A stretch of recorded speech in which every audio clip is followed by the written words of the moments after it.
Good morning, ladies and gentlemen. We are live from the Nubian Human in the Anacostia Arts Center in historic Anacostia, Southeast Washington, D.C., and this is the NeighborishLiveCast. Welcome. I'm Super Dave, a.k.a. Mr. Incredible, and with me, as always, is D.C.'s native son. Hey. He just had a birthday. Hey. He just dropped a mixtape. Right. Hey. Happy birthday, Jay. Jay's son is in the building. That shit. Hey. And our new official feminine energy, our co-host, FruFit, Miss FruFit herself, Patrice Jones. Hey. And like I said last week, I told you we had some really great shows. This is the last show to close out the year and the decade. And so, wow. And so we ended it off right. We got we have a young lady with us today. Our guest today, let's see. When the prescribed conventional medicine wasn't effective against her son's asthma, today's guest began a journey of exploration of natural herbs and their healing properties that would lead her to create Be-Balanced teas and tonics, a company focused on holistic herbal remedies to help people rid people of common ailments. Also, she's with the Wellness Connection, a DMV-based Black collective that's an event coordination. Okay, we're going to get into everything that it is. And as if that wasn't enough, she's also the owner and operator of Prototype 1981, an accessory company that specializes in those unique pieces that no woman's wardrobe will be complete without. Ladies and gentlemen, Delonya Boyd is in the building, and we're so happy to have her here today. Welcome. You sound like the nigga on Price is Right. Hey, look, man. He's over there getting it. I was like, go ahead, Dave. Go ahead, young man. You know how we do. So we're going to talk to you about a whole lot of stuff. We got a lot of learning to do from you today. I'm excited about the wisdom that you're going to share. You need some more levels, I'm not really? comfortable That's how with you feel? my level. You're not comfortable with your levels. Jay is not comfortable with his levels. That needs some resonation. Okay. That's not the word at all, but okay. I knew what you meant, though.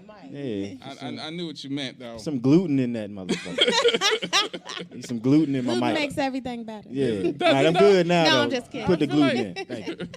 I feel like gluten is bad. They've been talking about it. No one knows what gluten I is. was joking. No one knows what No it one is. knows. It's just a chemical.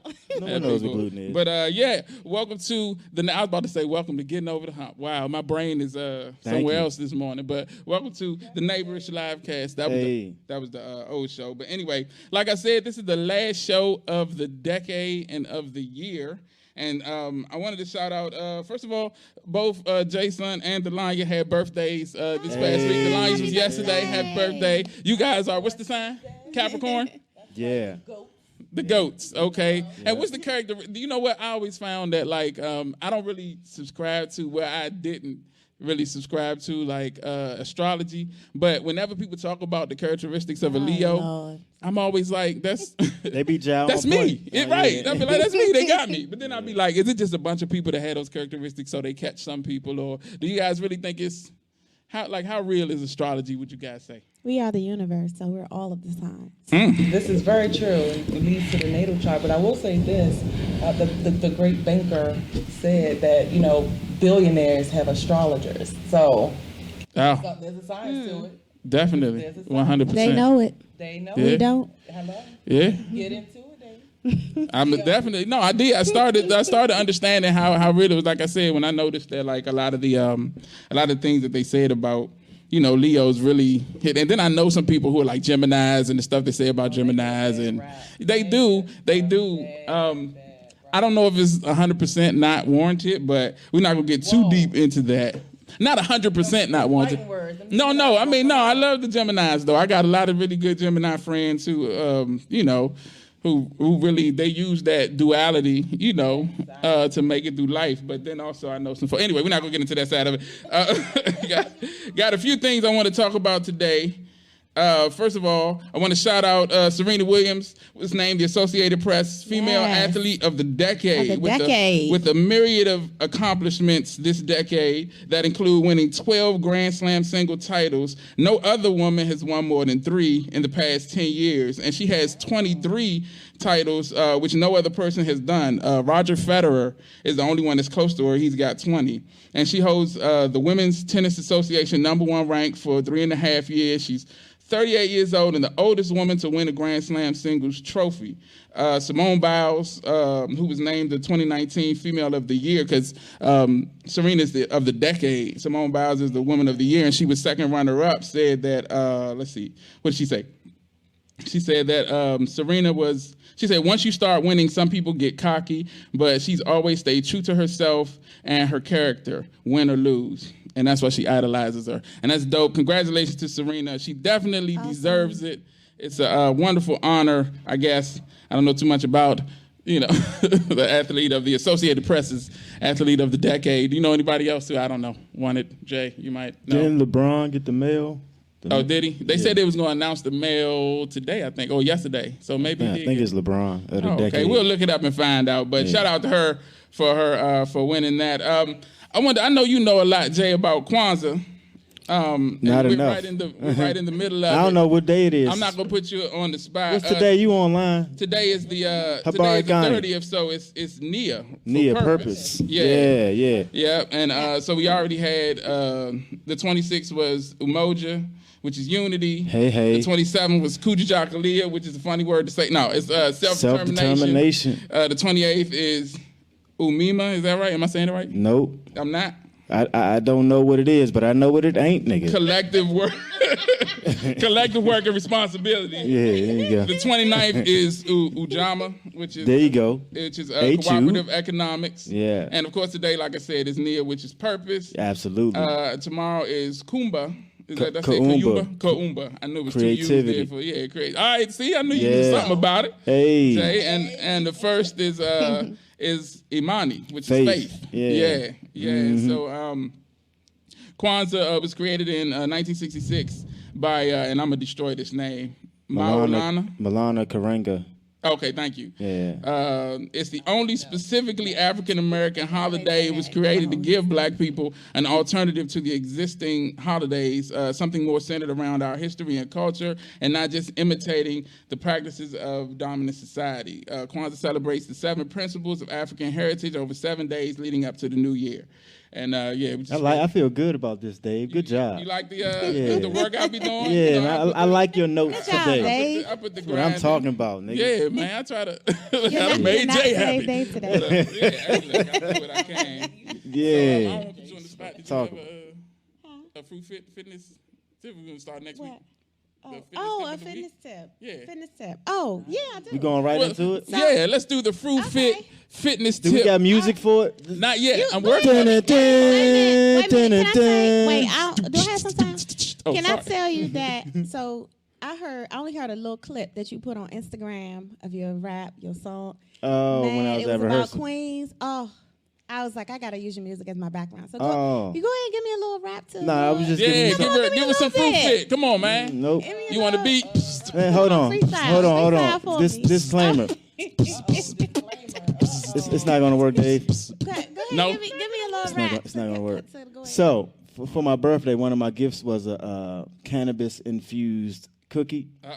And it was infused like a motherfucker, nigga. So I would not be doing any extracurricular activities today. I'm just trying to hold on for dear life out this motherfucker. So, all right, I got you. Save the beatbox, nigga. I got you. Nothing. I don't know nothing. Okay. I got you. Look, it's FruFit with the fitness tip. She finna get it right, so don't trip. No, okay, go ahead. All right, so my fitness tip has to do with the beginning of a new decade, the beginning of a new journey, and it has less to do with the physical, but more to do with the spiritual and alignment.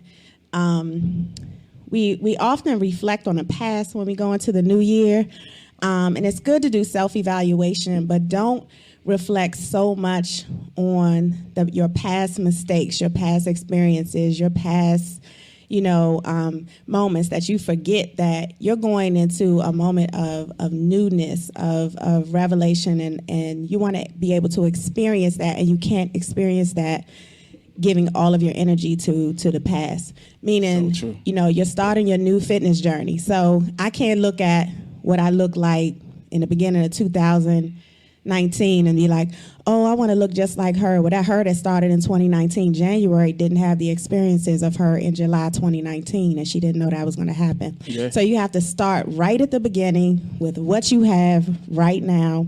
Give yourself a goal or two. I like to set 3 goals for the year because 4 goals for the year because I like to work in quarters.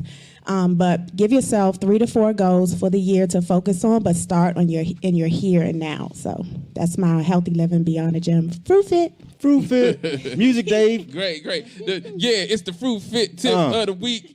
And she rap it to you from the street. I don't know, but nah, that's all I got. Hey, download the mixtape. SE3music.bandcamp.com. Hey. Well, I got one more for you, Jay, since you enjoyed the notes that I've taken. Okay. Since May of last year, a portrait entitled "The Mother of Modern Medicine" has hung. The Mother of Modern Medicine, has hung in the National Portrait Gallery. The oil on linen painting is the only known portrait of tobacco farmer Henrietta Lacks. I went to see that joint. Oh, you did? Mm-hmm. Most of us know her story because of the 2010 book, The Immortal Life of Henrietta Lacks, which was adapted into a movie, a HBO film starring Oprah Winfrey.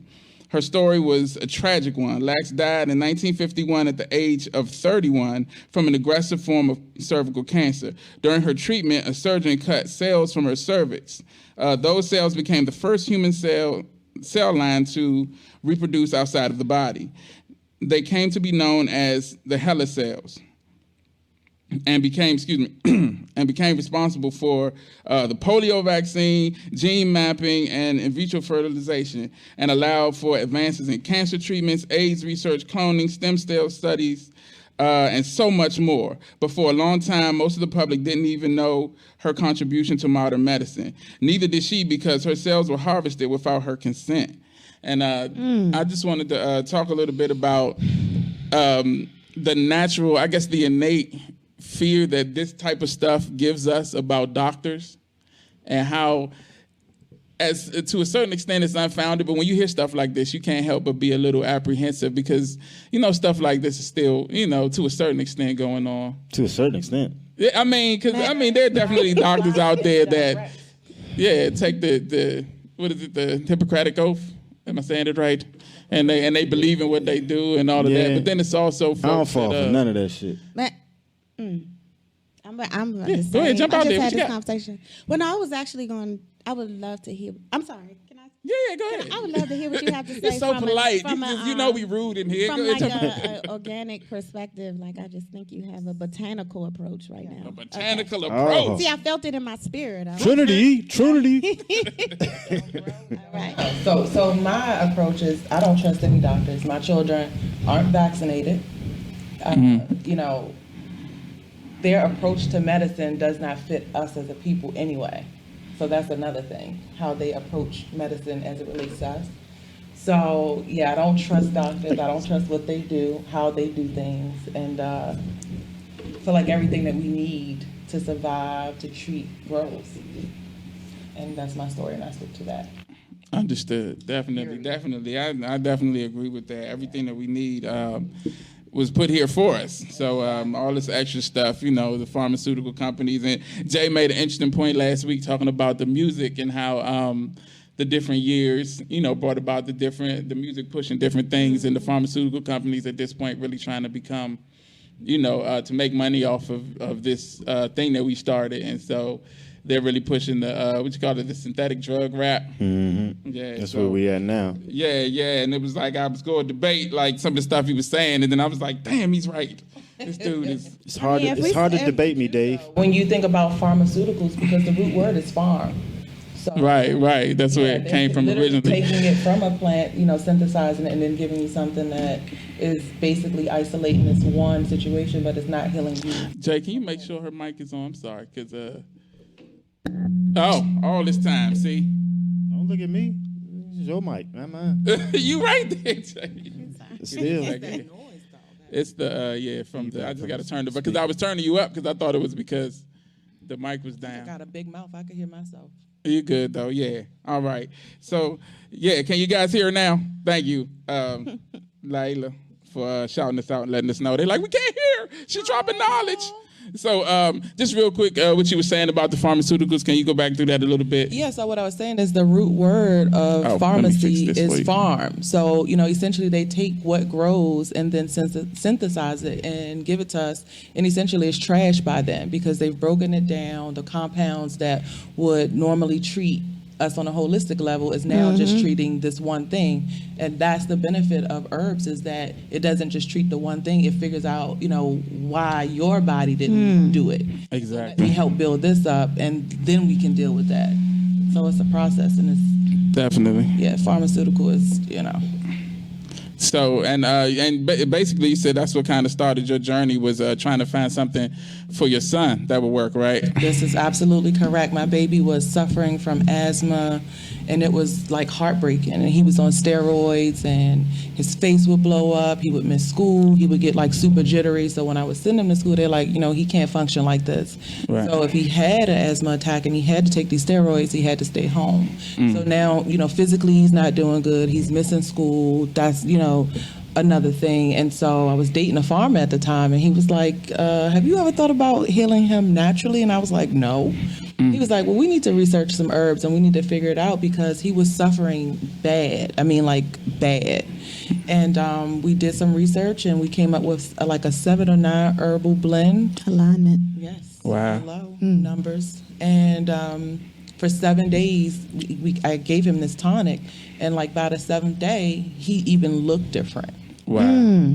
He even did not need a nebulizer not one time, had no treatment during the 7 days. And majority of this blend was root herbs, which are more potent because they have more properties in it. So from that point, it was like, okay, now this makes sense. Okay. Sure, yeah. Okay. So actually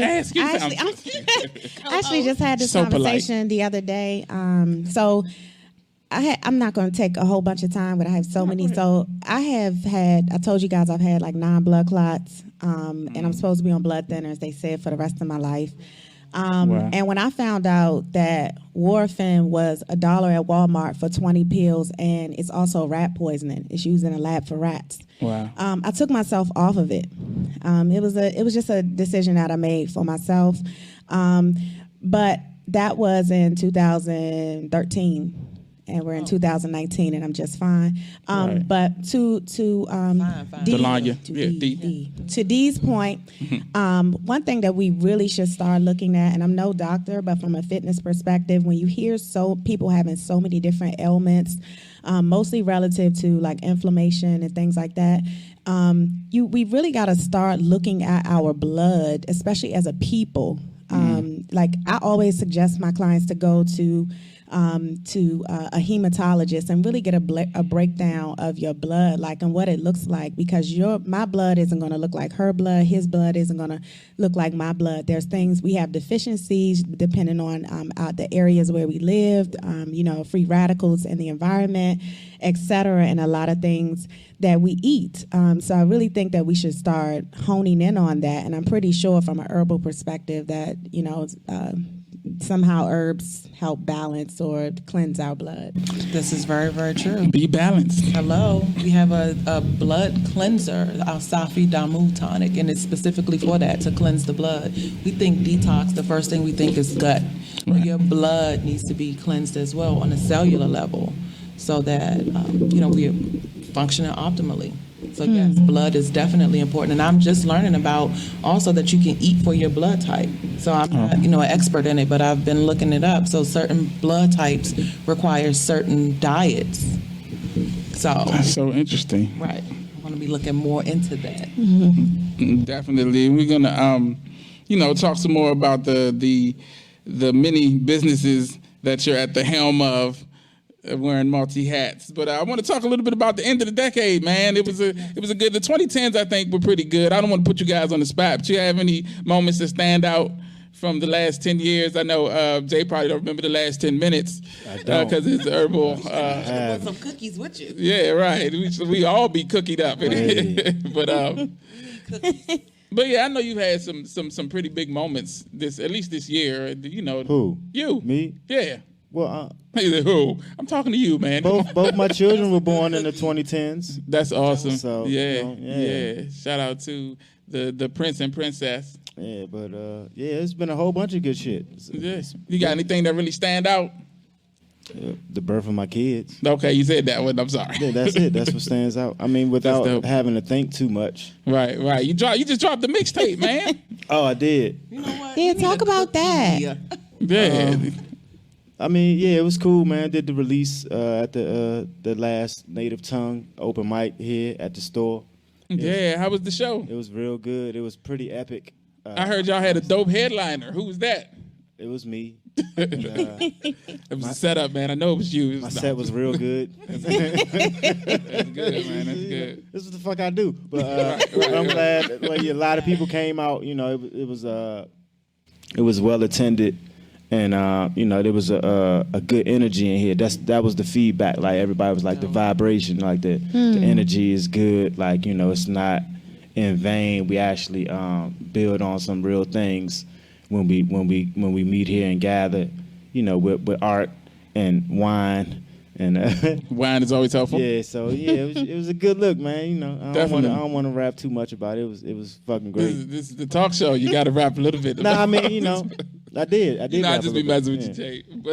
But yeah, you ladies have any moments from the decade or the last year that kind of stand out as as good moments or anything that's that you can really attribute to the decade? I'm with Jay. I had a baby in 2014. And hey, congratulations! Thank you. Ancestor returned, and he is amazing. Love it. And he is phenomenal. So thankful about that. And I started the Wellness Connection Collective. Nice. Patrice, you got any FruFit? So I'm gonna kind of shout out. So you said the last decade, right? Yeah. Okay, yeah, so I'm gonna kind of shout out the woman that owns the fitness center where I train. Her name is Sandra Davis. Better known as Miss Fit. I've been training at her gym for, I believe this is my 4th year. But we have a great relationship. She's actually my workout partner. And I could train at any gym. I could go. It's a small fitness center. It's like 7 trainers there. Nobody comes from the outside, so it's only clients of the trainers that are there. Mm-hmm. But she is a woman that looks like me. She's been doing her thing for over 20 years. She has a great spirit, and she supported me for a long time in this journey, and I'm just thankful to be in her space. So Sandra, if you're watching, thank you so much. I love you, and I appreciate you. That's dope. Yeah, I didn't have nothing happen over the last decade, so I'm really glad that the energy that we had from our last show kind of carried over, and it took us a little while, but we kind of found our way, and now I really like what we're doing. I appreciate Jay for pushing me so much. Because the Neighborish, because we had this conversation, and even when I work with my artist, Young Boss, it was the same kind of dynamic because I'm more of a planner, and I'll plan all day to the point where I won't do nothing, and he's more of a doer. And so when you put those energies together, it balances well. And so, and I think, and Aisha was that same energy too, because I would always say, like, when I'm struggling with a decision, or trying to figure out what I should do or deciding whether I should make a move, I always hear Aisha's voice in my head saying, pull the trigger, nigga. Because that's the type of stuff she would say. Just like, look, do it. Stop waiting. You know what I'm saying? Make it happen. Stop, yeah. And so shout out to her. I know she's checking this out. And she was the original brain behind this thing that we're doing. So I'm glad that we have an opportunity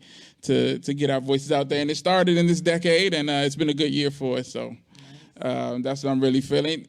I can't believe that there's actually a debate going on where people are saying, does the new decade start in 2020 or 2021? But then again, it's like, should there be a debate even? Like, I mean... Well, it's numerical, isn't it? But I mean, like, it stopped being the teens, and so now it's the 20s. To the 2.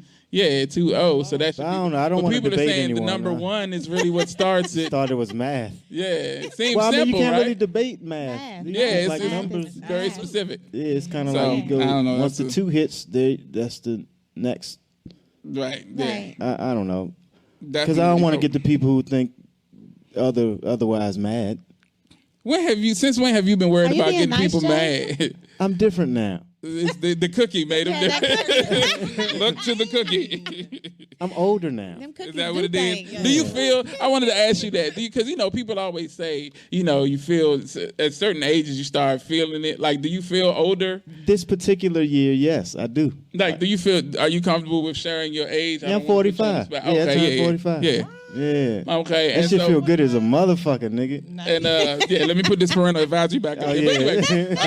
But anyway, but I mean, you feel, because I feel like, because I'm gonna be 40 in August, and I feel like when I turn maybe like 35, I really like. Up until then, people be like, "Do you feel any older?" No, I feel the same. Yeah, it don't happen every year, but this particular year, about 35, I was like, "Yeah, I feel it, man. I'm tired." Yeah. But is it a different feeling? Is it like a different vibe? Yeah, I mean, but it has a lot to do with enlightenment and understanding, So I think like all of the lessons, like even things that people would consider, I guess, bad, it's just been lessons, and you comprehend life and experiences a bit different, right. with a different lens. And I feel, like all of the things that I've encountered and gotten through have benefited, towards my development and understanding on how I see things. But, I can feel that this year, like, That's dope. Yeah. Yeah, so. Yeah, I hope that made sense. 40 days. Yeah, definitely. Yeah. Not just for me, for all the tens of people that are watching now. And Delonya, I know you just turned 22. Yes. And but do you feel any different? Like, does it feel, because you being you had a lot of life-changing experiences. You've had children. You've opened businesses. Like, does it start to feel different to you as the years go by? Did that sound like? Yeah, I got you. It does feel different, and this year feels really calm. It's been so busy, so hectic, just pushing, grinding, building. But this year feels really calm. And I welcome that energy because I'm always let's get it done, let's do this, let's do that. And sometimes you can ease into things. You don't always have to be busy. Right. So this year feels really, really calm, and I'm enjoying it. That's beautiful. That's beautiful. The calmness is I got a song called The Calm. The Calm. Let's hear it. Go ahead, Jay. No, it's not out yet. No music happening from Jay. Yeah, I got nothing. I'm gonna start pressing them out. Yeah. But the Washington Post put out a list of how Jay loves my list, so I always got to have a couple of them for you. I know he hates it, but of the top grossing movies of the decade, what you think the highest grossing movie was? Don't look, you got to guess. Black Panther. It's on the list. Oh, it's not the top one of the decade? No. Okay, I don't know. Oh, is it Avatar? Nah. That's not even on the list. Did that come out? Top 10? I don't know. I'm fucked up out here. Thank you for your participation. Whatever. It was The Force Awakens, the Star Shrek, Wars. nigga, I don't know. The Shrek. Nah, it was Star Wars, The Force Awakens. The top 5 was. It just came out. Well, it's still in its decade though. And it's top grossing already? Yeah. Wow. So that shows you how Damn, Star Wars. What's the top 5, Dave? Out in these streets, the top 5 was The Force Awakens was number 1 with 936 million. Avengers Endgame was 2 with 858 million. Black Panther is number 3. Shout out to Jabari Exum. Yeah, hey, he performed at my joint Friday. Oh, for real? He came killed through? it too. Yeah. How dope is it that we know somebody that's a part of the 3rd highest grossing movie in the decade? Had y'all like a legit role stamp. Yeah, you know what I'm like saying? Making that joint happen too. One of Shout the out consultants. Jabari. Yeah, shout out to Jabari Exum.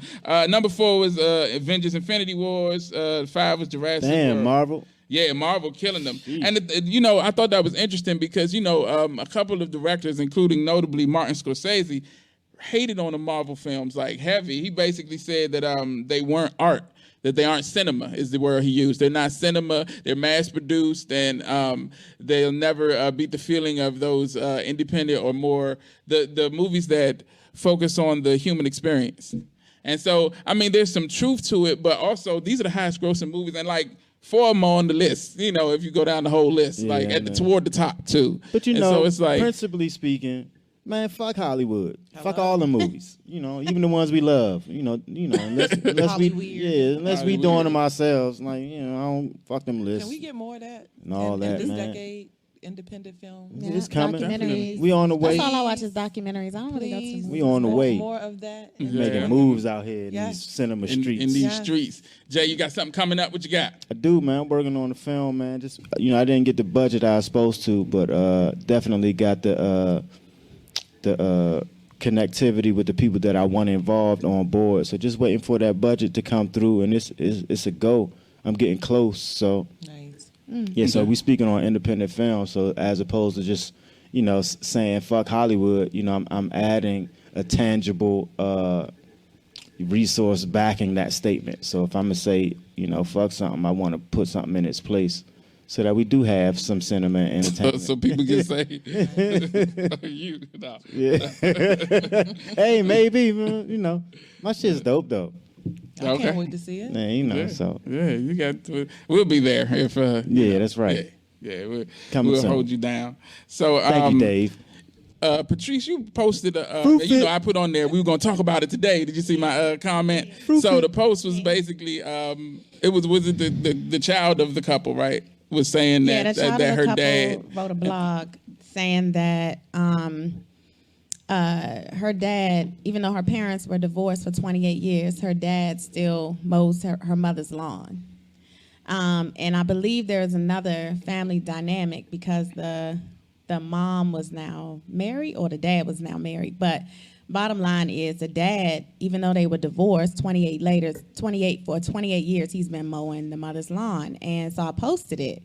And I said, only grown-ups will get this. Like, it's, we are all family. Like, I think the biggest thing was, you see these memes and stuff that people post about what should when people are in a relationship, the young lady might get upset because the dad does something for the mother of his kids. Like, why are you doing that for her? Why are you paying her rent? Or why are you paying this? Or why are you doing this?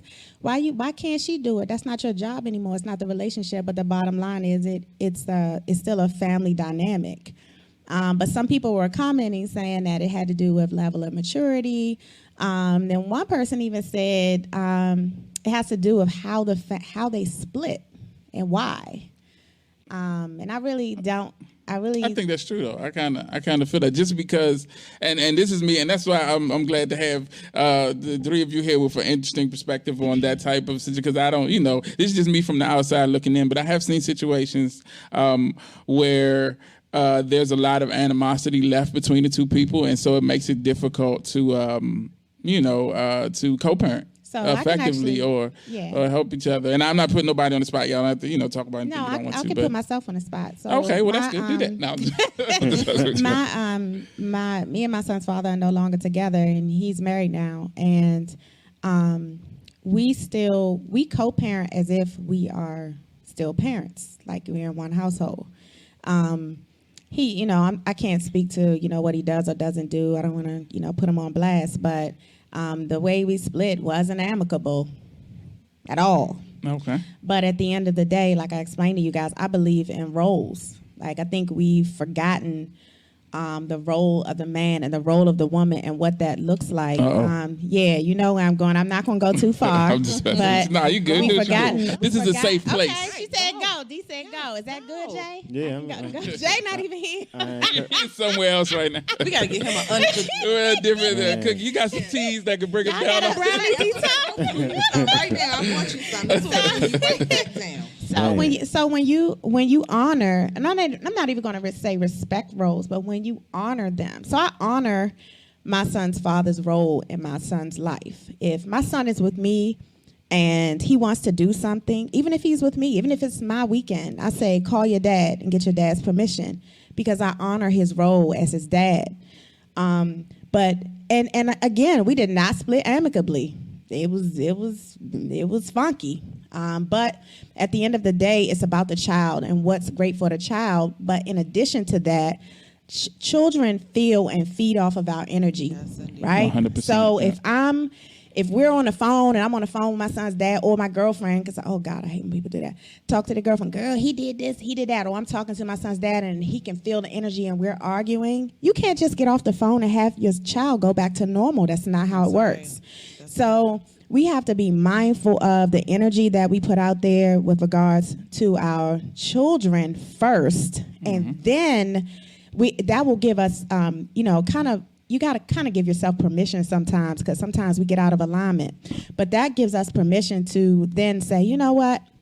I honor his role. I honor my role, and he has to honor your role. Sometimes, yes, as mothers, we do a lot. We got to do so many things. But, one thing my dad taught me is, at the end of the day, that's your child. Like, you're supposed to have those roles. You might have to do everything. My son's father works a lot. Sometimes even on his weekend, I pick my son up and his friends and take them around on his weekend because he's at work. And I don't complain about it because he still has the presence of both of us. It's just that it might not work so well in my favor. I might be tired, but at the end of the day, my son knows that he has love and respect from both of his parents, meaning that when I say respect, they respect each other. And it took time for us to get there. I mean, it wasn't always like this, but I had to bite my tongue a lot and kind of, go through my healing process, because I think that's something when you have, it's a different conversation. When you split and it's not amicable, you have to heal from that, right? And you cannot heal bickering and arguing and going at the other person. You have to sit back. I had to sit back and say, what role did I play in this split? What role did I play in, us going our separate ways, or the relationship ending, or what role did I play? Then I had to deal with my own issues or inconsistencies or what have you. And then at some point, he and I had to have a conversation, I'm sorry for this, or I'm sorry for that, or this is why this didn't work. And that actually helped us parent my son. So again, he has, he's married. I'm single, but the way that we move is honoring each parent's role in the child's life. And I think we've forgotten that. And so our emotions take over because we haven't healed from the hurt. Yeah. And I think that's and like I said, again, from the outside looking in kind of situation. I've seen situations, though, where that lack of healing creates a situation where you can't get past it enough to really even think about the child. So it's all about one-upsmanship, or like trying to, get back at the other person, or more focused on what the other person is doing as opposed to how it's affecting the person who you need to be thinking about. So I think you definitely have a good situation there. Like I said, no putting nobody on the spot. Either one of y'all want to touch on that a little bit, or? Yeah, here's a funny thing. The day I was at your house, I was arguing with my son's father. And he was like, "You loud, my mother's going to hear you." And I was, cussing him out. I don't remember that. I was on the porch. Years ago. Like, "You okay?" And I'm just lightning to him, telling him what I think. And yesterday he and his wife called, to say happy birthday to me. So I agree that it takes healing, it takes time, it takes, understanding the dynamics, the roles and things like that, and respecting each other and having that respect that, that's still your child's father. And at one point you loved it and you liked it, and so go to that place, even if it's in a different dynamic, to parent your children. Love. Hello. It's definitely. I love what you said too about the family dynamic, because at the end of the day, my ex-husband and his current wife, that's my family. That's whether you like it or not. They just went on vacation. Good days or bad days. My daughter turned 16 and she was documenting every moment. She was like, "Hold on, let me get you pictures." And just imagine if we didn't have that relationship. And she's 16 in Florida vacationing, and I would have saw nothing, So I'm grateful that we grew to this place and this space to be able to. But I know both ends of the spectrum. Because sometimes there's situations where you can't get to that place, and I think in those type of situations, it's important to kind of accept it where it is. I've seen people stuck in the "I wish that person would do this or that," as opposed to saying, "This is who this person is. Let me accept it and move on and just govern myself." And another dynamic is, just because people don't do what you want to do doesn't make them bad dads. Exactly. Sometimes or bad we people. want what we want, and we want it to look like what we want to look. Want it to look like, but we have to take into consideration their points of view, how they may be raised, or their intentions behind why they do what they do, instead of do it my way. I'm the mother. I'm this and that. You have to remove yourself from being the in the role of significant other, and replace it with the thought of your the other parent being the parent. That's a different relationship, and you have to address them differently. That's facts. And it's definitely something that, from what I've seen, is not easy to do, but it's so worth it for the kid. Set the intention, though. Set the intention that you're not going to bicker and you're going to move past it, because that's what it took. I thought it was going to be this big, grandiose, and I got to do this, and it was like, no, just set the intention that we're going to be family. We're going to move in a way that's so strong. Setting the intention. Set the intention. Yeah, you sound like Oprah. That's so strong. The fuck you talk about over there? Speaking of, it's so strong. Like you about to hug her. It's so strong. Are you giving out calls? Before we get into the interview, speaking of Oprah, have you heard the controversy? I wasn't going to talk about it. Please don't talk about man. lady. Please. Well, I mean, I just want to get you guys' opinion on the whole, because 50 Cent notably, and The Game and a couple of other people have called her out on some of her dealings over the last couple of years with some of the black people who have been prosecuted for crimes against women. Correct, Dave. Yeah, I'm trying to. And look, you hear me? So what you want? How you want to say it, Jay? You're doing the right thing. I'm just. you just making everybody know how high you really are, right? Oh my God. But yeah. Please continue, Dave, with that bullshit spewing over there.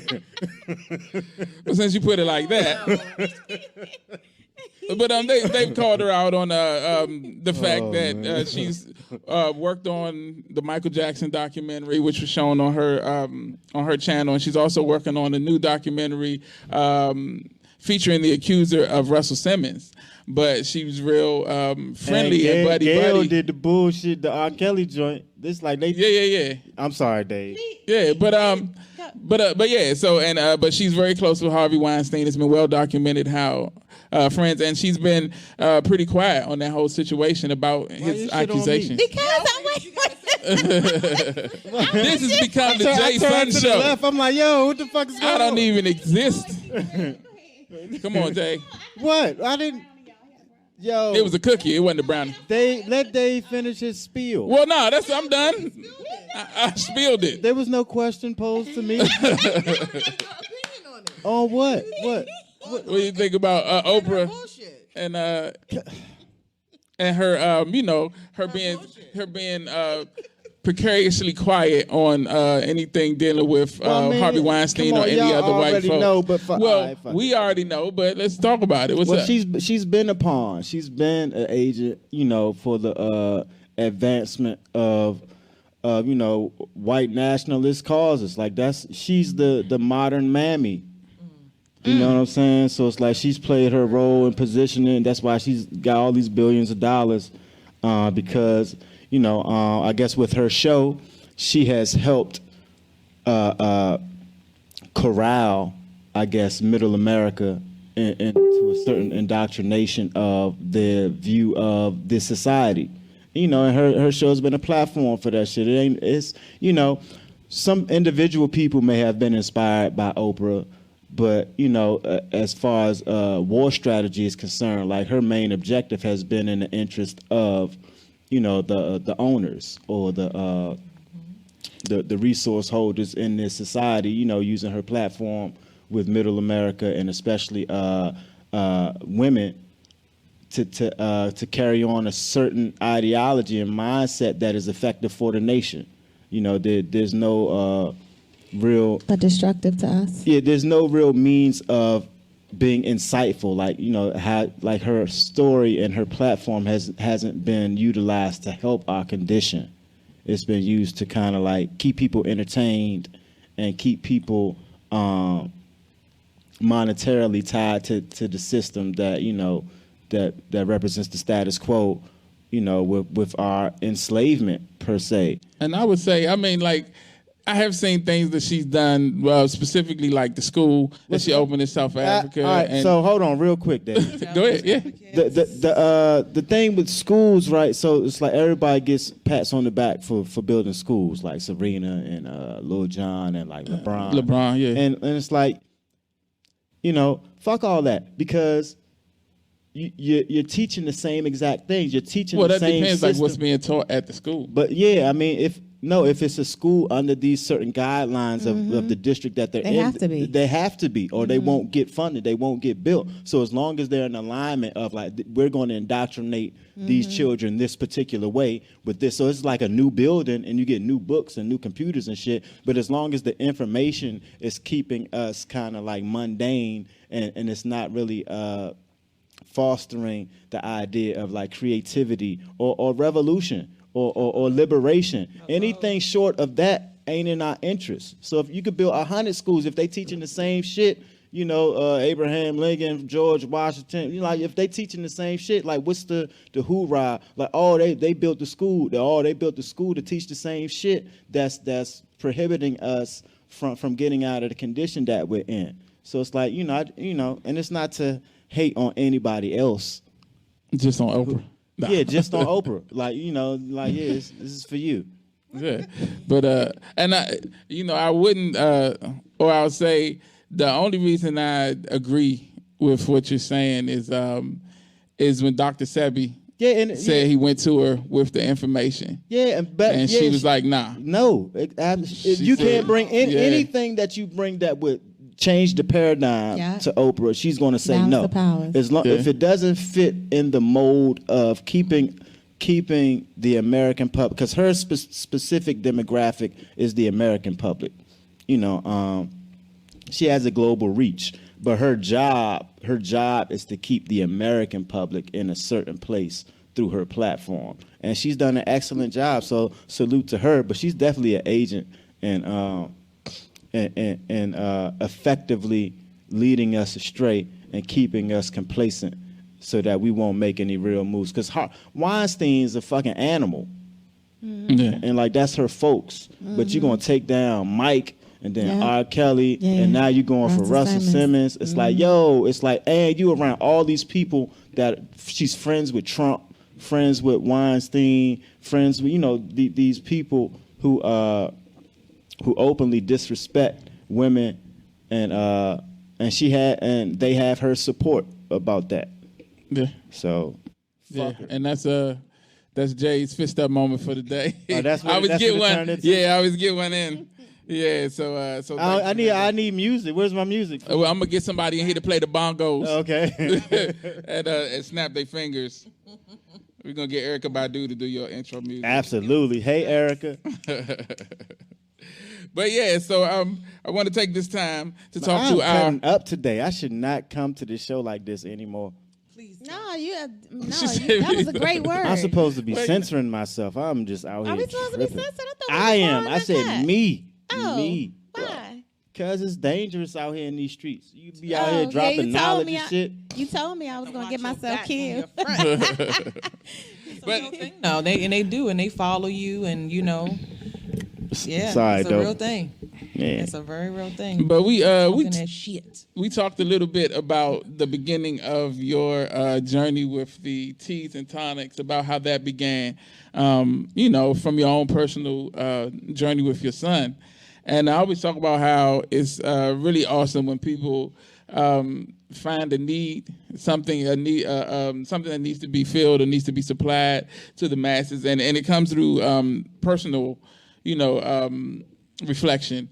And you realize that it's a need, and instead of saying, "Oh, that's messed up, people need that," you make an effort to fill that need for more than just yourself. Because you could just say, "Well, my son is straight, and I'm good," but no, you took it further and decided to bring your knowledge to the masses, basically, and that's a huge thing. Like, not everybody does that, and it takes a certain type of person to do that. Knowing you as I do, I know, that you are that type of person, but it's really awesome that you do that. And on behalf of all of the people that you help on a regular basis, thank you. First of all, I want to start out by thanking you for making that effort, for seeing something that needed to be done and doing it. Why did you decide to do that, though, to bring it to the masses? So obviously because it worked. That's the first thing. I know for a fact it works. It helped my son, it helped myself as well. But more importantly, to bring awareness that we can heal ourselves. We're the original healers. We're the original people. So, we have to stop depending on the system to do what we know. So it's not about staying woke. I want us to remember that we used to do this. You don't have to be woke. It's in your DNA. So that's the first thing. And then the second thing is that I'm also an advocate of holistic health. So it's more than just herbs. It's, it's what you think and what you feel and what you're seeing, because that's really the goal of the herbalist, is not to just treat. It's like, what's going on, because sometimes you're sick because your mind ain't right. You don't have a diagnosis and the doctor can't find nothing and they just giving you shit, just to give it to you, when really, you're sad. And you need to be able to say, I'm sad, So Be Balanced has opened up a lane for me to really just dive into holistic health and to understand the whole person and to understand what healing really means. I'm thankful for this platform. I'm still learning, still growing. But, that's why I do what I do, because I need a healing. And so I tried, sitting on couches and all these other things that didn't help me. And the more I get into it, the alignment comes. I found out the other day that my grandmother is a Catawba Indian, and they were herbalists, and they created pottery. I was down in the Carolinas. That's came full circle. DNA. You just said it, your DNA. Exactly. It was already there. Wow. So it's really about remembering and connecting these dots. That I come from a long line of healers, and this is what we do. So and I love my people. If y'all don't know anything else today, I love my people. Yes. Know that. So I do what I do for us. Awesome. And the name Be Balanced, where did that come from? And was it just something you picked, or does it have like well, I'm sure it has a meaning behind it, but it has an important meaning.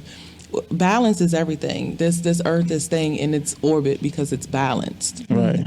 A little to the left, a little to the right, and it's a wrap. Exactly. So balance, is. I'm not a pusher of a vegan diet, of this diet, because when you understand people's makeup, I met a young lady and I was like, you have to be vegan when I was on my vegan shit. And she's like, but I'm allergic to beans, I'm allergic to this. And I'm like, damn, that's like 90% of a vegan diet. Like, what you gonna eat? And that's when I was like, okay, you can't be so extreme. You have to understand that everybody is unique, and you have to approach, healing and health in that way that, this person is different. Each person is different. So be balanced is just that, keep your balance. You know what your personal balance is. I'm not a drinker, but last night I had it up. What was your birthday? You had to do what you had to do for your birthday. Hello. You was off balance last night. No, I was balanced, very much balanced. Balance is thing. Okay? So today it's teas and tonics, because that's what you need. Yeah. So it's like, we have to be real about what our healing entails. And balance is it's a powerful word. It's a really powerful word. And so be is a powerful word. It's 2 letters, but, to be something is absolute. Be present. Be. So, be in balance is where it came from. And I was, like I say, a very extreme person. I'm a very, all or nothing type of person. And I learned that was to my detriment. And that balance actually kept me going. So. Yeah, definitely. Patrice, yeah, she like that. Yeah. No, I just want to say this for real. Go ahead. So I actually used to be a raw vegan. I was a raw vegan for almost 3 years. Yeah, I ate nothing in a package, nothing. Like, it had to, even when I drank beverages, I used to wait for the truck to deliver coconuts to this place when I used to work downtown, and I would wait for them to cut open my coconut. I would drink the water, drink the coconut water, and then they would scrape out the yogurt and the inside, and that was like my little midday snack.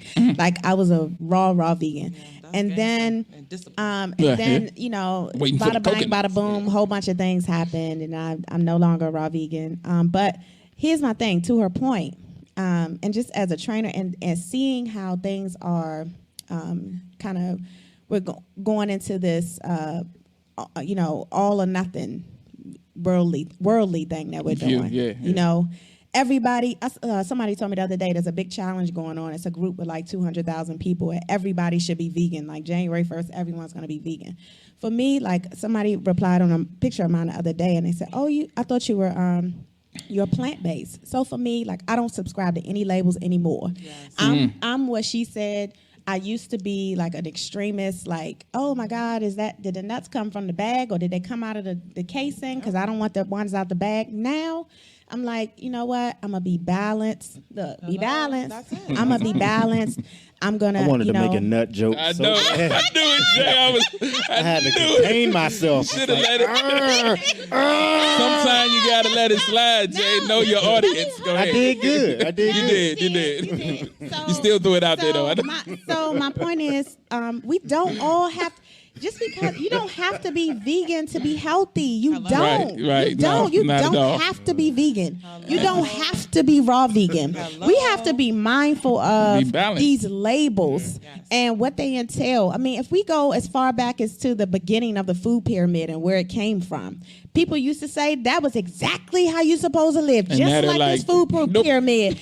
And now it's like everybody's supposed to be vegan. No, we're not. Nah. You don't have to. Everybody isn't supposed to be vegan. You have to find your balance and what works for you. The term plant-based. My diet has always been plant-based. I love plants. I eat green everything and plants. Yeah. But just to that real quick, go ahead. You want to finish? But no, I was just going to say, just to label plant-based. My diet has always been plant-based. That doesn't mean that every now and then I don't have a little salmon, or I love smoked salmon. I love raw fish. I love certain things. That doesn't mean that I need a label. You don't need a label to be balanced. Get out of that thinking. Get out of it. Yeah, I was just going to say about the whole vegan thing. I had a doctor that I would go to a couple of years back, and we had a conversation one time about it, and he was like, being a vegan, there's no medical study that will ever tell you that you shouldn't eat meat. Meat is good for you, it has proteins and all this. And then my insurance changed, so I had to find a different doctor. I went to another doctor. It was a female. She was like, there is no medical study that will ever tell you that you have to eat meat. Meat is bad for you. And so these are two professionals in the same profession that's telling me two specifically different things. I'm like, forget it. I'm just make my own decisions. I'm just, decide for myself. And just real quick on the balance thing, ancient civilizations have known about this for years. That's why, like, you see, like, the Asians, Chinese people and different things, they have the yin and the yang, and they talk about the balance. And every civilization has their version of it. We're just kind of coming into it, but it's such a powerful thing. Balance, like you said, it's strong. Eat your meat. Now, I will say this, though, about meat. I think the only meat that we should consume should be halal, because it's the way the meat is processed that's bad. Because you think about, indigenous people, they ate meat, but the way that they, killed and preserved, even, in the Islamic culture, during Ramadan, when they, slaughter a goat, they let the blood drain, the process, and the only preservatives or preservation that they have is to freeze it. So when you think about, is that halal? I just want to ask you, because I just recently found out what it is, but some people might not know. Can you a little bit about what halal? I don't know much about halal. I think it's the way that the meat is handled and processed, and they only use a specific. The animals only eating a certain type of diet, and the meat looks completely different. Like if you see a piece of halal chicken in a regular market piece of chicken, you're gonna see it's noticeably different. Wow. And I think that's also where the harm comes from, is how the meat is processed that makes it bad. That's true. I've heard like anything that's processed is best. Trader Joe's does a really good job. Shout out to them with their meat in terms of how they process their meat, and you can see the difference even in their meat versus store-bought, like main chains. Right. And so Trader Joe's is a good spot. A little more expensive, but it's worth it for the better quality. That's stuff. But so the Wellness Connection, how did that come about? Well, the Wellness Connection. So I grew up in the projects of DC, Lincoln Heights. Lincoln Heights. Gang signs, baby. And there was a sidewalk Sunday school that used to come around, and I saw the impact that they had in just bringing, the children together. Of course, they were pushing Christianity, in which, it is what it is, but it got us off the street. It gave us snacks, that was healthy, turkey baskets and all these other things. And so as a little girl, that sparked something like, okay, we can do something for us. I'm always about us. Like that, it's always been. And so I wanted to do it for a long time. It was a collective where we could come, group economics, we could vibe, we could provide services. So if you like Reiki, massage, but just come where it's a collective for us and a resource for us. That's Ujamaa, right? Collective Economics. Hello, on December 29th, my birthday. Alignment, baby. Good job, Dave. Alignments. Yes. And so this year I was like, okay, I'm not going to put it off another year. So the first collective was January 19th, and I saw like, okay, we got a really good response, and so let's keep going. Let's grow it into something that's number one, a resource, but a collective that's for us. So it's not just mine; it's yours if it's something you want to do. It's yours if it's something that you want to do, just help us advance. We can't wait for somebody to come and here's the Calvary. We have to be it. Yeah, that's what the Wellness Connection, and it's centered around wellness and that holistic wellness. So not just about what you eat. Again, that piece of what you think. Are you sad? Are you happy? So we do so much at the Wellness Connection. So this year it's been focused on group economics, but it's definitely going to grow into service-based and just any and everything that we can need to thrive and be in these streets. Awesome. Definitely. And so we got to talk a little bit about Prototype 1981. This is the last one, y'all. No more businesses. No, we're going to shout out. If you had 20 more businesses, we stay here until we get them all out. Time is it, Dave? It's it's 12:02. No, we got the time. Yeah, we got. But we got to be out. No, I'm just checking the time, nigga. All right, well, let her go then, man. Come on. Anyway. So essentially, to bring it all together, I'm all about feel good and looking good. When you feel good and you look good, you're your greatest, period. That goes from anybody, even a small child. When they look good, it's just a different thing that comes about. Prototype came about because my mom was a model, my aunt is a seamstress, and they just were like some of the baddest women that I had ever seen in my life. But we were also poor, and they could take something very simple and basic and make it look like runway. And I'm like, okay, yeah, that's my lane too. I want to be able to do that. So Prototype is really a unique way for me to express that. I love to design, but right now it's accessories, and that came about through in alignment as well, because that's also a part of fashion. The fashion industry is accessories. So that's just a part of my wellness too, is looking good. Nice. I see you have some rings and bracelets on. Are these Prototype 81 products? These are actually Be-Balanced. So these Be-Balanced. Okay, with the stones. Yeah, okay. So this is amethyst, this is labradorite, purple aventurine, howlite, white, turquoise, and amber, and these keep me balanced. Can you tell them real quick about that copper? Yeah, the specific. About that copper. Oh, tell about that copper. The real quick. magnetism of copper. My dad found out about it. A while ago, he would talk about, and he had like a copper bracelet that he would wear and stuff like that. And like it just looked brown to me. I don't know, but as I got older, I found out more about the and properties. We have copper within us, so it's like as within, so without. So we really should be mimicking, what's going on within us outwardly. Definitely. So yeah, and the stone, you said the amethyst, and the can you talk a little bit about the properties of? So amethyst is really a very spiritual stone. It's also a very protective stone. I love amethyst because it's calming. So thank you. Amethyst is, you think purple, you think crown chakra. So it helps you to, elevate your mind, your thoughts, and to be in that kind of headspace. Howlite is for patience. And, that's self-explanatory. We don't need to go into that. And labradorite is a stone of Capricorns. Hey. Yeah, it's a very clairvoyant, so it helps you to see past the shit that's physical. Purple aventurine is really, really rare, and it also mimics amethyst. So if you think purple, you think crown chakra, and howlite for patience. Also, your left hand is your receiving hand for energy. So your active crystals you should wear on your left.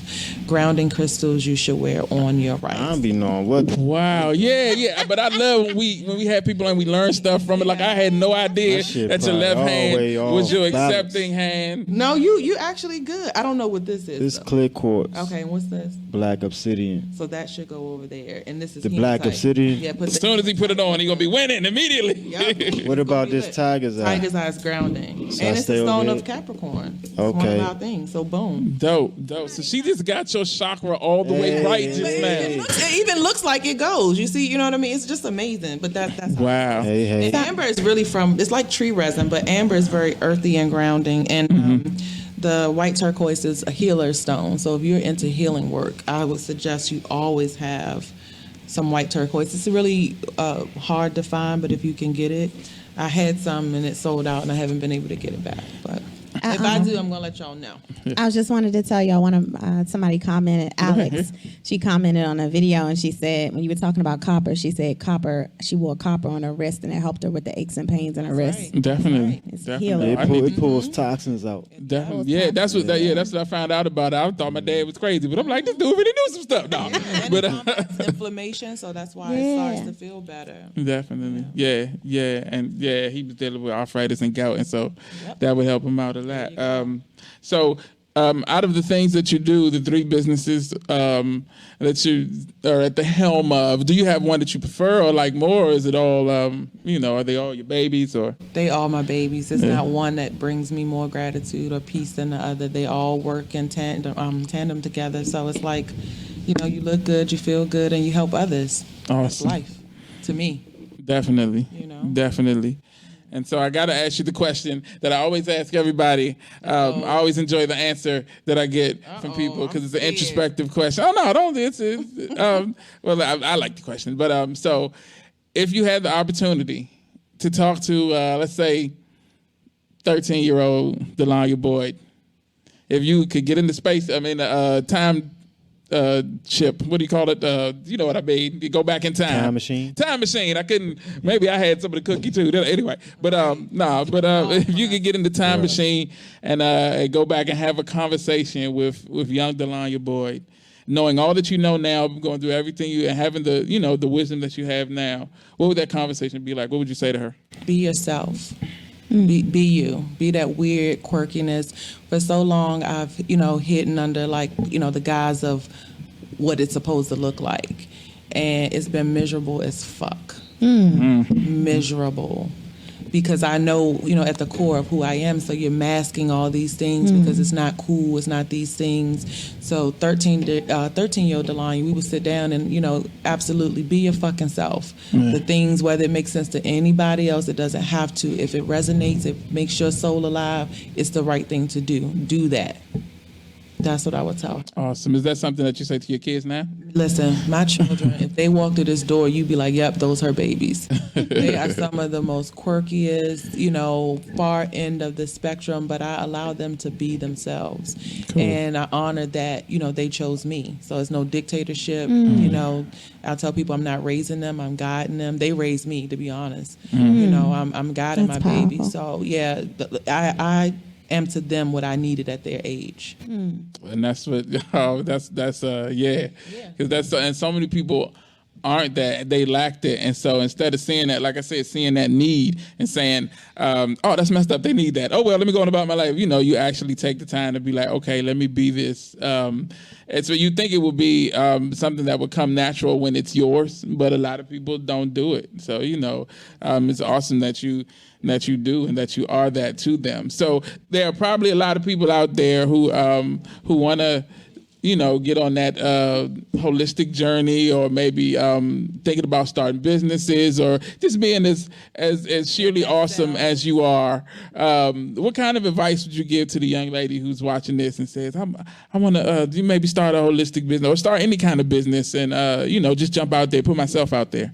What would you say to that person? I would tell her to trust herself. I would tell her, you have something or a spark that's within you that says, hey, I definitely want to do that, and it hits you, then trust yourself. You'll have everything you need. When it's something that resonates, it comes to you. It's already there.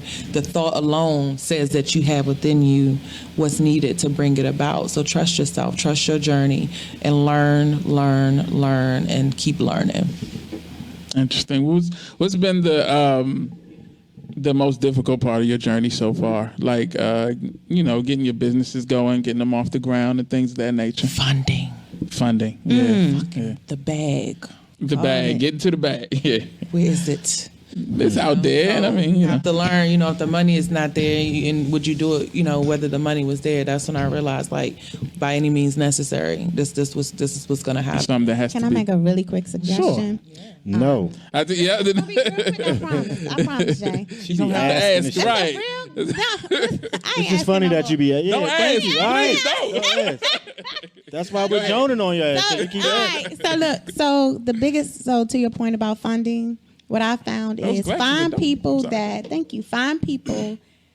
look like you, because for me, I want to pour back into my folks, especially men, because Black men really don't get the support that they need. Yes. So I have about three to four Black men around me that I know are capable, that have businesses that are able to provide financial support for other businesses.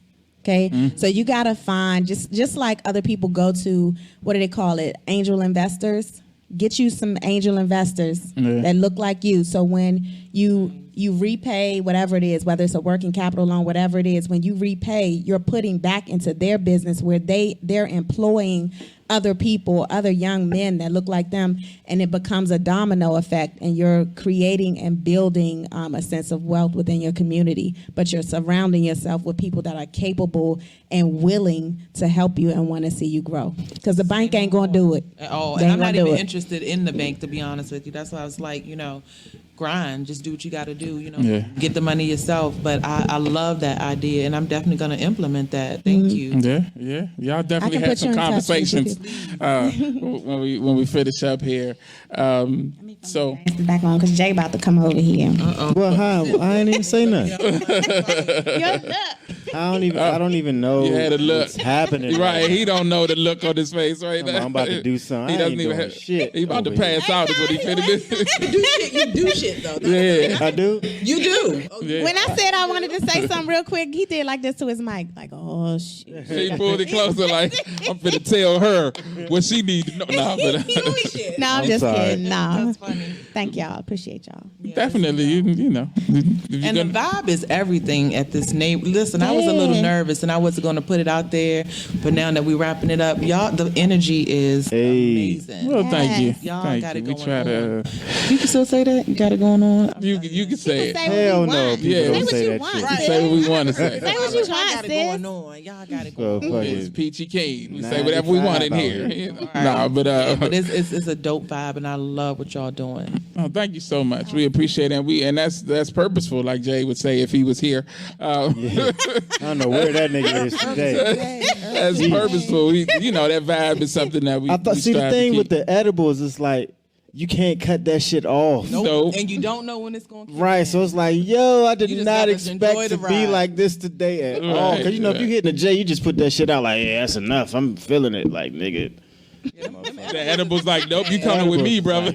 Edibles are a trick bag. Yeah, it's out of your control. Good high. I prefer that over smoke. So I want to apologize to Oprah. I didn't mean to. Yes, you meant everything you said, Oprah. No, I didn't. I didn't mean to say it because we still got a chance to get to reel Oprah in. So we I'm still sorry. have to call each other on our shit. That's a part of it. Yeah, true. Big part of it. Definitely. But I didn't mean to be so mean about it. Sorry. In retrospect, he's like, oh, maybe I was too high. You don't want to talk about Oprah. Him. That's what it is. You scared? No, it ain't that. Oh, wow. The Illuminati coming after you. It ain't that. But I don't know what they call themselves. Before we wrap up, I want to make sure everybody knows where they can find you, Delonya, for She's anything. right here, nigga. But you're not. Right. Where are you? Questions. Oh man, she's officially on the team now, Dave. Throwing shots. She's throwing darts out here. Okay. But yeah. So where can they find you online if they're looking for the teas and tonics? If they're looking for event coordination or looking for some dope pieces to finish that outfit. Right. So for the Wellness Connection, we're on Instagram at _ the Wellness Connection _ and then for Be Balanced, we're at if I could work it. I think I had some edibles rubbing off. So we're at b.balance.teas and tonics on Instagram as well. And for Prototype, it's Prototype 1981. All on Instagram. Cool. Awesome. Y'all go find her, check out everything that she's doing. Because it's dope and you won't be disappointed. And we're so glad that you came through to hang out with us today. I'm so glad. So enjoy having you here. The energy. I've always admired your energy. Like, I don't know, because you talk about, being an awkward kid, and it's so funny how people perceive themselves so differently. Like I felt like I was a nerd in school, and people still come up to me, man, oh, you was the funny dude in school, even if they don't know my name. They remember that I was. Nah, nigga, I was geeky. I was, but people. You know, but Yeah, that was smart, my Dave. that was my vibe. Is that what it is? Yeah, you're smart and funny. Thanks. You know I'm high because I'm talking reckless out here. Right, what do you? I didn't even know how to take that. What? I know Dave was stuck like, thank you. Waiting for the waiting for the backhand to come. It's too bad you're so ugly. I paused. But you all right, Jay? You make good vegan burgers for me when you cook out. Oh, you know I don't eat that bullshit. That nigga get like one burger. This one's for you, Jay. There you go. There you go. Dave's a good guy, man. Yeah, I got you. You gonna make us some vegan burgers? Yeah. Well, Dave loves grilling. That nigga, and I haven't in a while. It'd be for no reason. Like, Dave, why the fuck you out here in the grill? Hey, look, as soon as I find out how to grill cereal, it's on. I'm out here. That nigga Dave be grilling for no reason. Everything, man. It's fun. It's a good. It's one of those Thursday, nigga. Time for the grill. Like, all right, okay. It's one of those things that to me is therapeutic. You know, it's like, you know, one of those, and I feel like it's one of those dude things. I don't know. I mean, not saying that women can't do it, but it's you know, something. I think it's a dude thing. I don't trust women on the grill. It's like, I wouldn't go that far. I think a man on a grill is sexy. Hey, okay, Dave. Hey, well, you know. Yeah, we gotta leave some stuff for the dudes. It's dude stuff. Grilling. Come on, sis. We can't. Do some, you know, I flip some patties. Talking to you about Dave, you know, just operating in that masculine energy. Man, my ass is the one on the grill, not even wanting to do it, just because I feel like, you know, shit, he could do it. I'm gonna do it too. That's that bullshit. It's that bullshit. Get your ass off the grill and let Right. Dave get the tongs back. Give Dave the tongs back. This is a whole nother conversation though about that. Listen, I'm so happy to be operating in this feminine energy, baby. Yeah, definitely. I don't feel like I love talking about masculine and feminine and the divide. We need to get men and women. What we need to do is wrap this show up. Men and women are not equal. We about to go on all the way left. All right, that's it. But that's a good show, though. No, that is a good show. That's a good show. I'm tuning in. When the conversation is flowing. We should add dating to that. We're in the new year, so we need to be giving some tips to the ladies. I love that I'm around this masculine energy, so you guys can get some great dating How much tips. time? What time we got, Dave? It's 12:18. Okay. Oh, now you want to get into it. Yo, single ass. No, but what you Hey. It's 12:18, Jay. How long you got 12 minutes. All right. I think that's a discussion that takes much longer than 12 minutes. Yeah, we should. Well, now we have 12 minutes to fill. Would you say something about it, Jay? Why I gotta say something? Because you're the one who asked how long we had. How do you feel about dating? We talked last week about keeping our time and. Oh yeah, that's true. Well, I swear, man. So wait, so I'm the so next show, let's talk about that. The masculinity, femininity.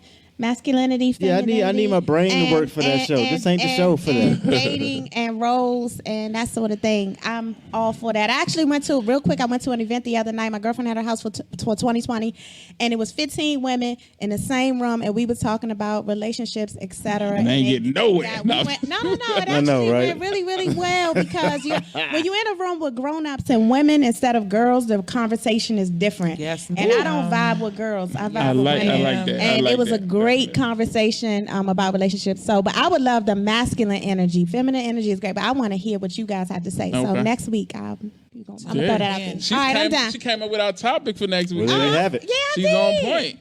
Yeah. Hey. All right. So I want to thank you guys so much for rocking with us today. The Neighborish Livecast each and every Monday, 11 a.m. live from the Nubian Human and Anacostia Arts Center. Hey. Shout out to our guest, Miss Delonya Boyd. Check her out on all the websites. Patrice FruFit Jones. Jay Son. Hey. The DC's native son. I'm Super Dave, Mr. Incredible. Hey. And you guys have a great rest of the week. And Happy New Year. Peace. Peace. Yeah.